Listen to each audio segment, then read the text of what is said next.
어제 우리가 탐심을 물리치라는 말씀을 예수님이 주셨고요.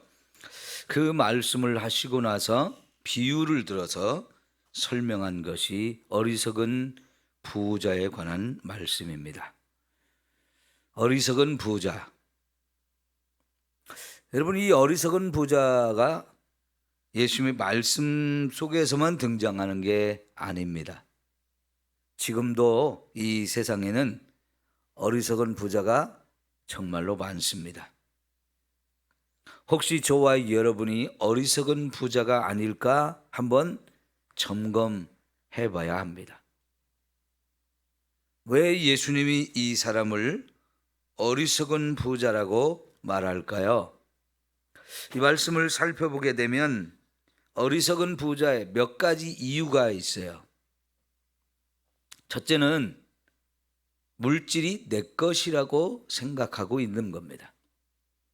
그게 바로 어리석은 부자의 가장 큰 이유입니다. 두 번째는 물질로 내 영혼까지 만족시킬 줄 알고 있는 거예요. 내 영혼은 물질이 아무리 많아도 만족할 수가 없습니다. 영혼은 하나님이 주신 거예요. 하나님께로부터 왔는데 그거는 세상에 있는 물질 아무리 주어도 만족하지 못합니다. 세 번째는 하나님보다 물질을 더 사랑하는 거예요. 네 번째는 비슷하지만 좀 다른데 하나님보다 물질을 더 의지하는 거예요.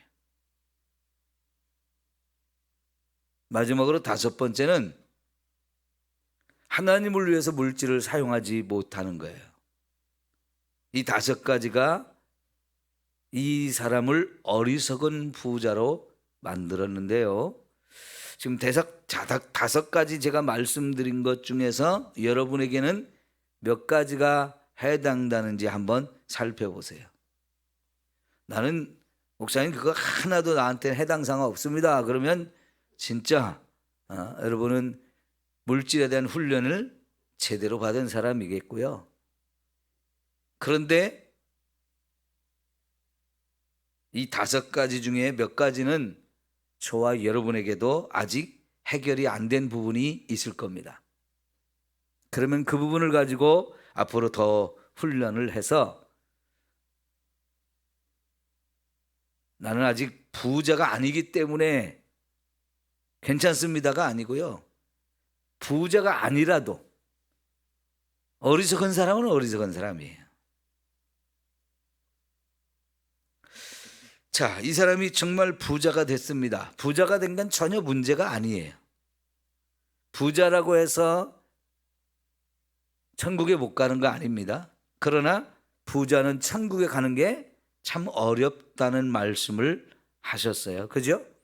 낙타가 바늘기로 들어가는 것만큼 어렵다 그랬는데 얼만큼 있어야 부자입니까? 돈이 얼만큼 있어야 부자예요. 사람마다 생각하는 기준이 다르기 때문에 그거는 우리가 얼만큼 가진 사람을 부자라고 말할지 그거는 잘 몰라요. 내 스스로가 나는 부자다 그러면 부자인 거예요. 내 마음이. 자, 그러면 생각해 보세요. 이 사람이 어리석다 그랬는데 첫 번째가 돈이 내 것이라고 하는 생각을 가진 거라 그랬어요. 불교에서도 그렇고 기독교에서도 그렇고 물질에 대해서 첫 번째 하는 얘기가 뭐냐면 우리는 빈손으로 왔다가 빈손으로 간다는 거거든요. 빈손으로 와서 빈손으로 가는데 이 세상에 사는 동안에는 물질이 필요합니다. 그런데 그 물질이라고 하는 걸 하나님께서 우리에게 주신 선물입니다. 어제도 목사님이 설교하시면서 모든 것이 은혜라는 말씀을 했죠. 여러분이 다 아멘 아멘 하면서 은혜를 받았어요. 그죠? 특별히 하나님이 저와 여러분에게 물질을 선물로 은혜로 주셨어요. 그래서 성경은 우리가 물질에 대해서 청직이라는 생각을 가져야 된다고 하잖아요. 이거는 내 것이 아니고 하나님이 나에게 잠시 맡겨주셔서 내가 관리하는 사람이다. 그런데 여러분, 아직도 우리 예수 믿는 사람들 중에도 물질이 내 것이라고 하는 생각을 가진 사람이 정말 많습니다. 내 것. 여기 오늘 말씀에 보면 18절 한번 볼까요? 여기 17절부터 심중에 생각하여 이르되 내가 곡식을 쌓아둘 곳이 없으니 어찌할까? 내가라는 말을 처음 사용하고 있고요. 18절에 또 이르되 내가 이렇게 하리라. 내 곡간을 헐고 더 크게 짓고 내 모든 곡식과 물건을 거기 쌓아두리라. 내가 내 영혼에게 이르되 하면서 내가라는 말이 굉장히 많이 나와요.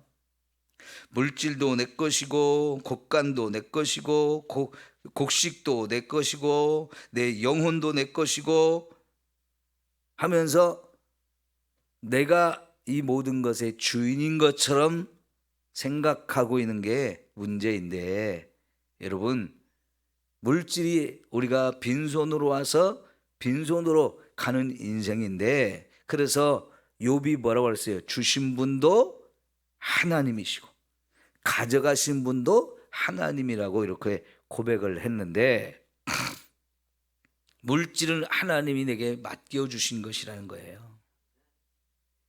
그리고 나는 그것을 청지기로서 잠시 관리하는 책임을 맡은 사람입니다. 그래서 하나님을 우리에게 물질로 주시기도 하지만 그 물질을 가져가기도 하시는 분이에요. 그 물질이 내게 있을 때 그거 가지고 팍 좋아가지고 이럴 거 없고요. 하나님이 가져가셨다고 해서 막 억울해하고 막 화가 나고 속상하고 그거 없으면 못 살 것 같고 이러면 안 되는 거예요. 여러분, 물질을 하나님의 것으로 고백할 수 있기를 바랍니다. 네? 여러분이 아직 이게 안 돼 있을 수 있어요. 그렇지만 여러분이 감사하면서 아멘이라고 고백을 하셨으면 이제 그게 옳다는 걸 아는 거지요. 인정하는 거지요. 그렇다면 정말로 훈련을 통해서 이게 내 것이 아닌데 내 것처럼 이렇게 착각하고 사는 거 여러분 훈련을 통해서 변화되기를 바라요. 두 번째, 영혼, 나의 영혼은 물질로 결코 만족하지 못한다고 그랬죠. 예수님께서 시험을 받을 때 첫 번째가 그거였잖아요. 사람이 떡으로만 사는 게 아니고 하나님의 입에서 나오는 모든 말씀으로 사는 거다. 분명히 사람은 떡을 먹어야 사는 부분이 있습니다. 그게 우리 육체예요. 근데 영혼은 이 떡을 먹어갖고 사는 게 아니고 하나님의 입에서 나오는 모든 말씀이 있어야 만족을 누리고 감사할 수 있는, 이게 바로 영혼인데, 말씀을 그래서 영혼의 양식이라고 하잖아요. 내 영혼의 양식. 우리에게는 물질로 이루어진 육체도 있지만 하나님이 주신 영혼이 있어요. 근데 이 영혼은 물질과 상관이 없습니다. 물질로는 이 영혼이 만족할 수가 없어요. 물질을 통해서 내 육체가 뭘 먹을까, 뭘 마실까 이런 부분들이 해결되어지지만 내 영혼은 하나님을 만나야 되고 하나님의 말씀을 들어야 만족하거든요. 근데 이 사람은 19절에게 내가 내 영혼에 이르되 영혼아 여러 해 쓸 물건을 많이 쌓았으니 평안히 쉬고 먹고 마시고 즐거워하자 그래요. 내 영혼에게 하는 말이에요. 내 영혼에게 내가 여러 해 쓸 물건을 많이 쌓아두었다. 그래 너 쉬고 먹고 마시고 줄고 해라. 그건 영혼하고 아무 상관이 없어요. 우리가 평소에 살면서 내 영혼을 위해서 투자를 많이 해야 돼요. 그게 바로 말씀을 부지런히 읽고 말씀을 부지런히 배우고 말씀을 많이 묵상하면서 그 말씀대로 살려고 정말 우리가 많이 애를 써야 돼요. 요즘에 제가 다음 주에 이제 성지 순례를 가기 때문에 성지에 관한 연구들을 좀 자꾸 하고 있어요. 이것저것 책도 보고 또 유튜브 같은 걸 통해서 예전에 그 기독교 TV 같은 데서 그 성지를 소개하는 이런 프로그램들이 많이 있었잖아요. 그런 것들을 보게 되면 성지에 대한 다양한 것을 우리가 확인할 수 있는데, 여러분 유대인들이요 그 땅을 보면 광야가 많아요. 예수님이 광야로 가서 40일을 금식했죠. 그 유대 광야라고 하는 곳인데 우리가 지도를 펼쳐놓고 가나안 땅을 보게 되면 갈릴리 바다에서 요단강이 쭉 흘러 내려와 가지고 사해바다가 이렇게 이루어지잖아요. 그 요단강 왼쪽, 우리가 지도를 펴놓고 요단강 왼쪽, 요단강 건너 들어가서 왼쪽에 있는 부분에 상당 부분이 유대 광야로 이루어져 있어요. 그러니까 여리고하고 예루살렘 이렇게 그 지도를 놓고 보면 그 여리고에서 예루살렘으로 쭉 올라가는 그런 그 강도 만난 얘기 있었죠. 그 중간이 그 여리고 지역이 사실은 광야 지역에 있는 오아시스 도시예요. 그래서 그 사해바다 밑에까지 굉장히 넓은 광야 지대인데요. 이런 지역에 예수님이 기도하러 가셨어요. 근데 예수님만 그런 게 아니고 구약 시대부터 유대인들은 그런 광야로 가서 금식 기도를 하고 그러거든요. 또 아예 세례 요한 같은 사람도 그 광야에 아주 이사를 가서 그 광야에서 삽니다. 광야에 그 대부분 석회암 지대이기 때문에 동굴이 많아요. 그런 동굴 속에 들어가서 평생을 살면서 경건하게 사는 사람들이 굉장히 많습니다. 근데 왜 이 사람들이 광야로 갈까요? 광야는 먹을 음식을 구하기도 힘들고요, 먹을 물을 구하기도 힘이 듭니다. 그러니까 최소한의 물과 최소한의 양식을 먹고 살면서 오로지 하나님만 바라보고 오로지 하나님 말씀만 묵상하면서 그 말씀대로 사는 것을 실천하는 아주 그런 사람들인데요. 이런 지역을 사실은 유대인들이 굉장히 좋아합니다. 왜냐하면 그 광야를 벗어나서 먹고 살기 좋은 곳에서 살다 보면 내가 점점 그 물질의 노예가 돼버리고 그것 때문에 하나님을 자꾸만 떠나게 되고 하다 보니까 말씀을 자꾸 등한히 여기거든요. 세상살이에 자꾸 이런 물질 문제에 너무 사람이 얽매이니까. 아예 그런 걸 다 떠나서 물질과는 상관없는 영적인 일에만 집중하는 삶을 많이 사는 거예요.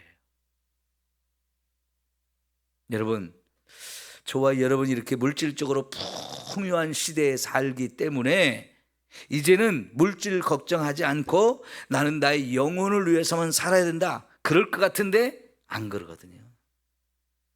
사람이 등 따시고 배부르면 자꾸 이상한 짓을 해요. 타락하는 짓을 한다고요. 저 동남아시아나 아프리카 같은 데 사실은 옛날에 굉장히 정글 속에 먹을 게 많았어요. 그냥 조금만 나가면 과일이 주렁주렁 열려 있죠. 사방에 동물들 많죠. 그러니까 가서 따오기만 하고 잡아오기만 해도 풍성하게 먹고 살 수가 있었어요. 대신 날씨가 덥거든요.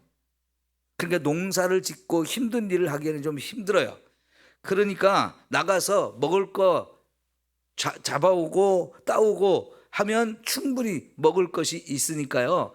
하루 종일 시간을 보내면서 자꾸 이상한 짓을 하는데 몸에다가 자꾸 문신을 새긴다거나 이것저것 장신구를 만들어 가지고 뭐 귀를 막 이렇게 막 무거운 귀걸이를 해서 귀가 막 이렇게 늘어지게 만든다거나 귀에다가 귓바퀴를 막 이렇게 큰 귀걸이를 끼워 가지고 귓바퀴를 이렇게 늘어지게 막 만든다거나 뭐 희한한 장식들을 참 많이 하죠. 어떤 나라는 목에 자꾸 링을 끼워 가지고 목을 길게 만드는 이런 나라. 그리고 앉아서 하루 종일 노닥거리면서 말만 해요. 여러분, 그 시간에 하나님의 말씀을 연구하고 그 시간에 하나님의 말씀을 더 묵상하면서 이 말씀이 무엇일까? 왜 이런 말씀을 하셨을까? 우리는 어떻게 이 말씀대로 살아? 이런 거 생각하고 묵상하면 얼마나 좋겠어요. 지금도요, 유대인들 가운데는 그걸 평생 하는 사람이 많아요. 그래서 유대인들의 어려서부터 12살, 13살 되면 성인식을 하잖아요. 그 성인식을 마치고 나면 그때부터 이제 말씀을 자꾸 묵상하면서 이게 무슨 뜻일까? 우리가 어떻게 살아야 되는가? 이걸 끊임없이 도서관 같은 데서 학교에서 친구들을 만나서 같이 그걸 토론하고 그걸 연구하고 평생 그렇게 살아요. 영혼이 중요하기 때문에 그래요. 영혼이.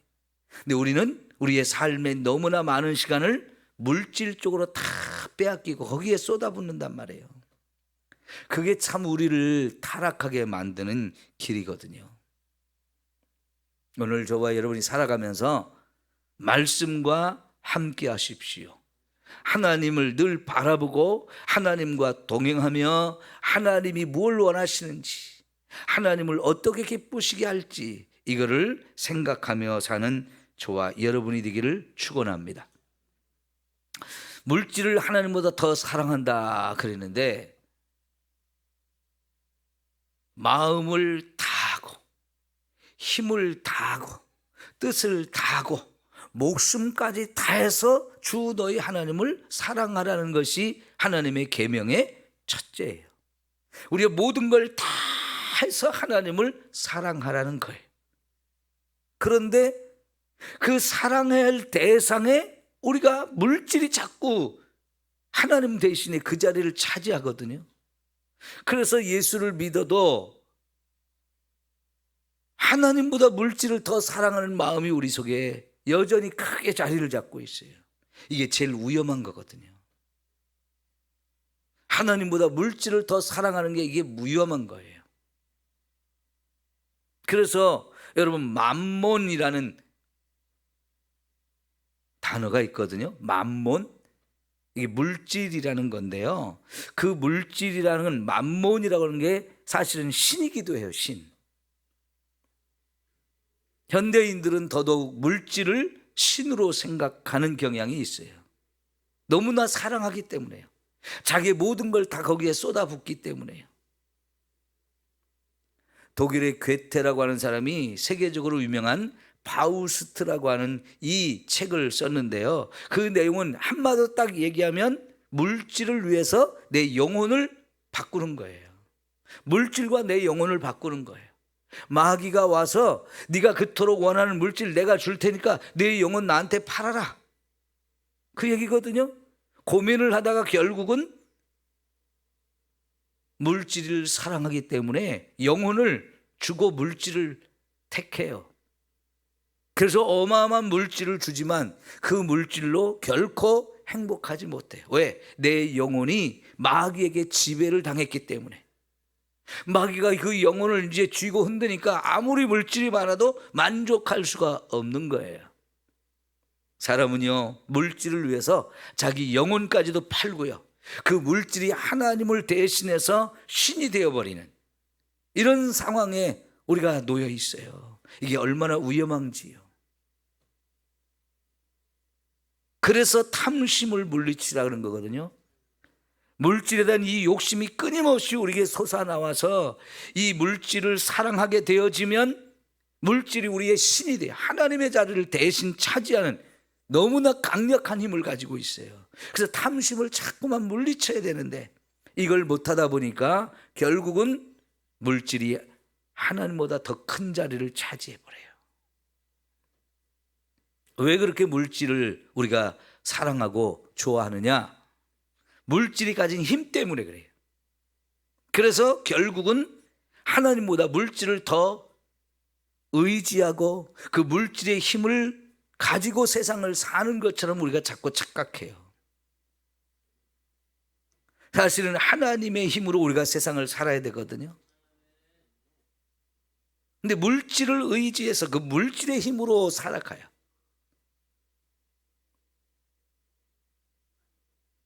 당장에 여러분, 내가 물질이 지금 필요한데 물질이 없으면 어떻게 돼요?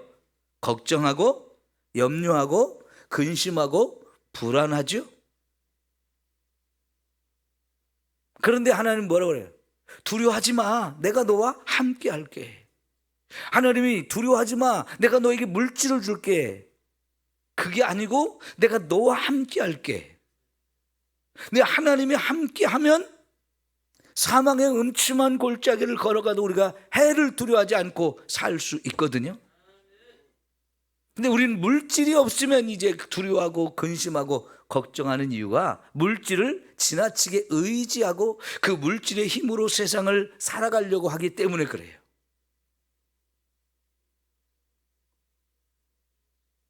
여러분, 물질이 없어도 하나님만 있으면 됩니다. 이게 돼야 되거든요. 그 훈련을 지금 우리가 하는 거예요. 신앙생활은 하나님 의지하고 사는 걸 우리가 훈련하는 거예요.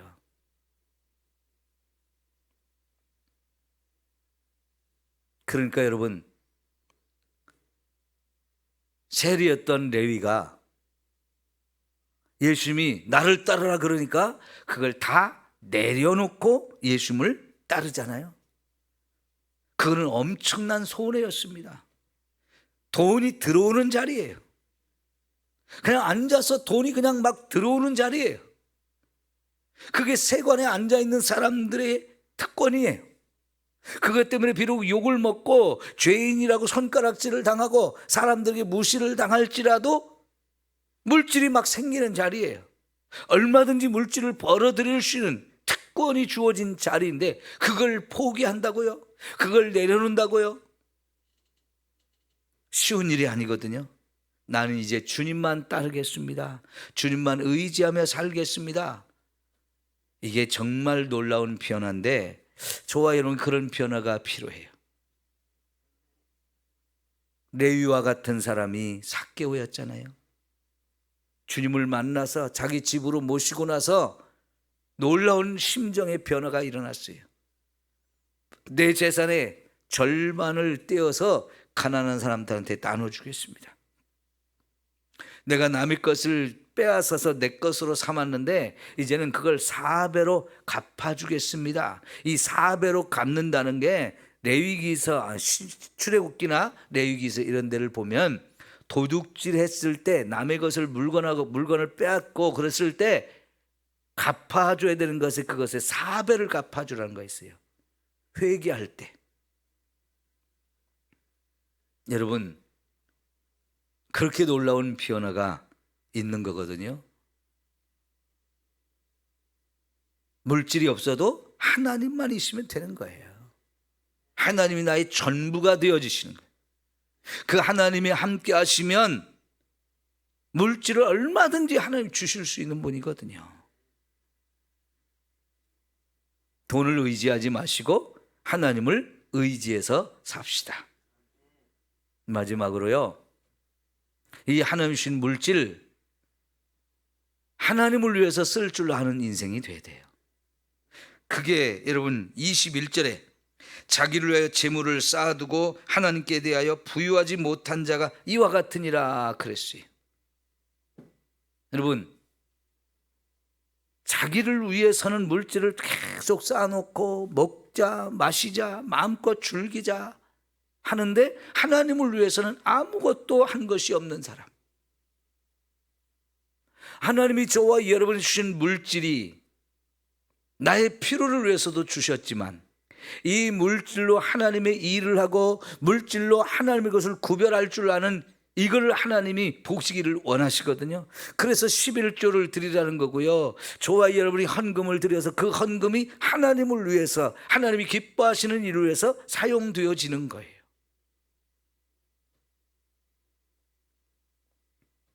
여러분, 우리가 가진 물질을 하나님을 위해서 얼마나 사용하나요?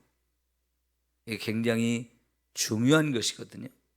하나님을 위해서 우리가 쓸 줄 아는 인생이 되어야 되고, 그 하나님을 위해서 쓰는 것이 결국은 이웃을 섬기는 것까지 다 포함이 되는 거예요. 가장 기본은 11조예요.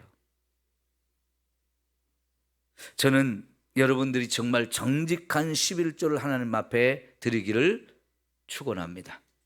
정직한 11조를 드리지 못하시는 분들이 많아요.